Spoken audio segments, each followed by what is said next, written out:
What's up guys? So I have a pretty unnecessary and specific video on why this is such a big issue in Pokemon Emerald for regular people, for speedrunners, and even for people playing the Nuzlocke. Alright, so I'm gonna save here because this is the hardest fight in the game, in any Pokemon speedrun. Like, it just is, I'm sorry. You can have your opinion. Well, to begin with, it's not just speedrunners. In forums like these, people who just want to chill and play the game are thinking of ways on how to defeat May or Brendan's team. Even when you would normally think of a strategy, they're actually thinking on how they want to defeat May or Brendan's team in this case, in this second battle. While I couldn't find a specific list or a forum saying that this battle is indeed one of the hardest in Pokemon Emerald, or a trivia in Bulbapedia saying that this is hard, I wanted to find something like that to make my claim more credible. I did think of reasons myself on why this was a hard battle. Number one, it's required.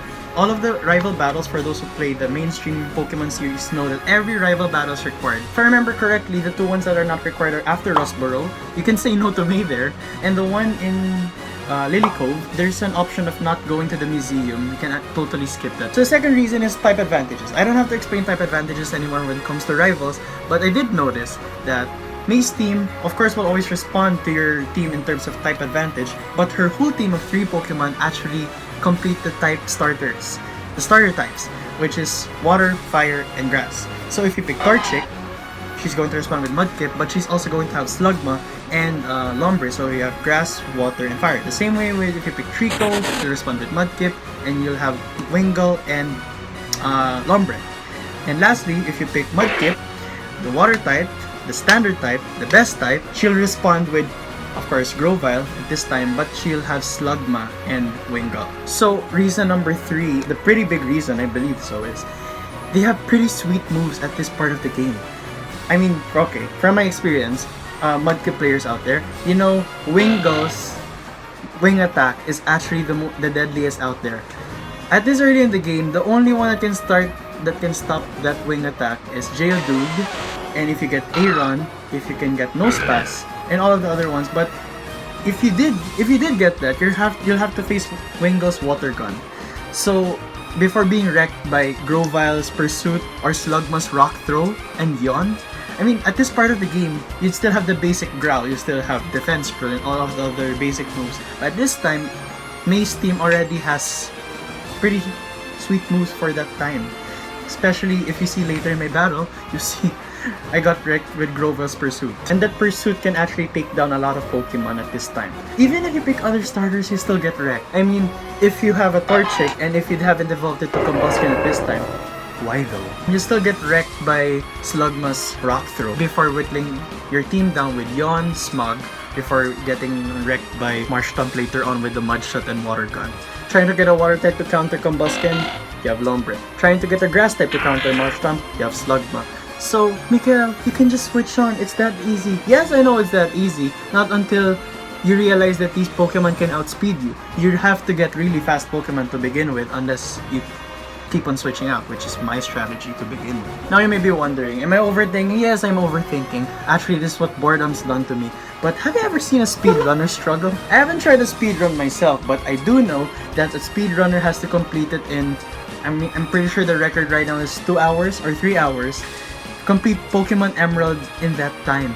So they don't have time anymore for grinding, and if you did want to grind, that's going to take a lot of time of your speedrun. So if people want to speedrun effortlessly, they'll have to go through every battle meticulously planned and with no time for grinding at all. Even if you're just playing this regularly, you're pretty familiar that the area before May or Brendan is pretty sad. I mean, you just have a patch of grass outside Slateport. You have Granite Cave, which is pretty unsightly. And I definitely won't go back to Petalburg and all the other weak Pokemon there. So you have a pretty limited area to grind. Not mentioning the speedrunners who have trouble completing this battle, we have to agree that this is one of the harder battles in Emerald. Not mentioning Titan Liza, Steven, or even the Battle Frontier that give you enough time to grind and perfect your IVs and up your EVs before the battle. This one has pretty limited time. You're still at the start of the game, you don't have access to fly and surf yet, and you're faced with me, or Brendan. Anyway, let's see how I did this battle myself as I was at this point before I made this video. And here we go with take 4, because there's so many pests. Daming technical issues. Ah! Oh shoot, hindi pa makahalos. Run! Run! Okay, let's go, May. Kanina ka pa hinihintay. Let's go! It's the 4th time I'm saying this, but the reason why I'm playing like this is because I'm doing EV training. So I want to make sure my Pokemon get the correct EV. So Zubat needs a speed EV, but I'll try first with Supersonic. Yan yung wing attack na yan yung sobrang ayo. Legit. When I was small, dito ata ako na-stuck dahil sa wing attack. Ayun, so we got the Supersonic. I think we should switch to Shroomish. Hindi ba? Bite muna natin. Can you speed this up? Aray! Ayan na. I'm getting clobbered with the wing attack. Mahina. I think we should go to routes na.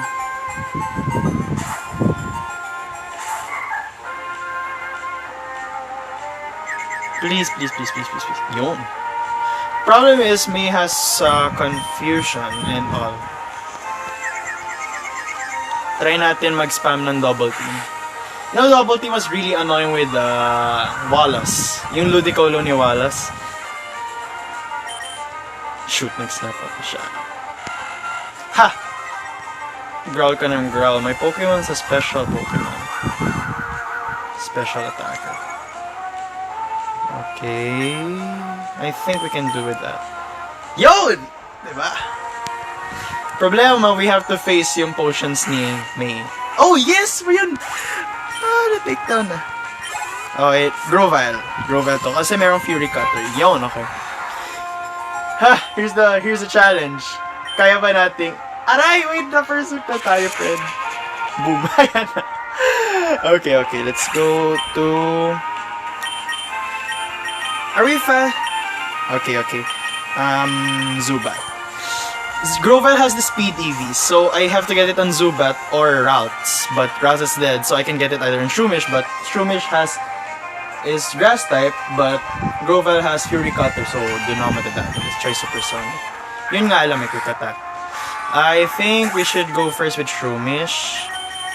Tataran muna natin ng Stun Spore. We have to slow down this beast. At least hindi Fury Cutter. Grabe lo kadada. Oh! Nice! FX4! Okay, this is even better. Okay. So once we're done this, Leech Seed, the one who do most of the damage will be Zigzagoon. Zigzagoon is my EV slave. Sorry. Is the one na sasalo lahat ng mga... Oh, I just realized I can't do Leech Seed ka. Dumb. You know, I totally forgot that na bawal mag Leech Seed sa grass Pokemon. The same way you can't do Toxic on Poison Pokemon. Should I Tail Whip or Sand Attack? Kasi ang hina ng headbutt na ito. Tail Whip muna natin.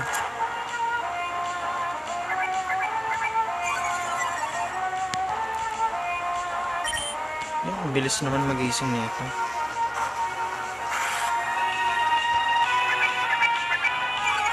I don't know if my Shroomish can take this. TBH. Sakit ng pursuit niya.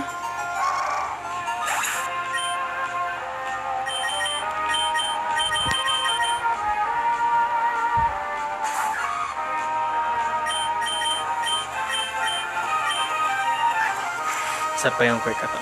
Look at the defense ng Shroomish ko, Nah, not that bad. Let's see effect na ito. Not bad.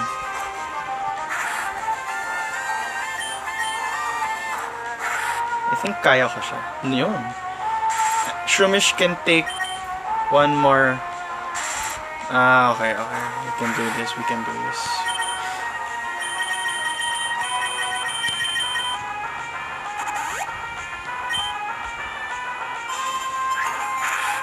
Kaya pa. Yun! Yes! Next, we have to die, sadly. We have to die kay Slugma. Kasi Shroomish can't get the special attack EV. Kasi physical attacker siya. So, I'll give it to Lombre. But, before I do that, pwede kong i-Leech Seed. Yun. Because we're gonna have a problem. Number is, ayun, yun na. Ano bang nature power siguro?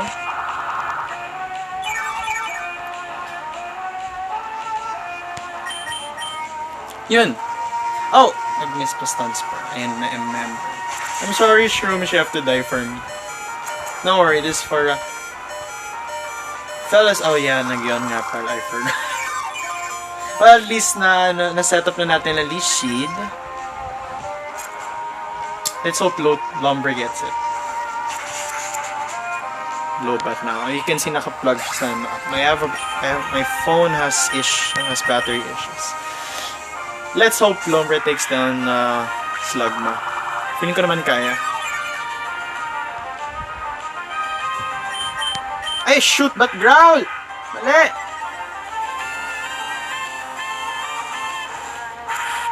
Sakit tingnan mo yan.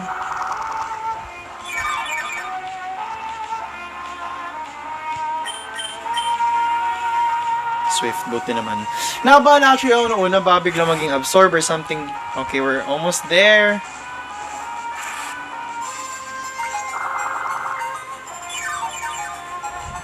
And folks, we have just defeated Mate. So this was a really pain in the ass before. It wasn't this easy now because I know some stuff. Pero... Yun! I'm trying to make a different team kaya I have these Pokemon.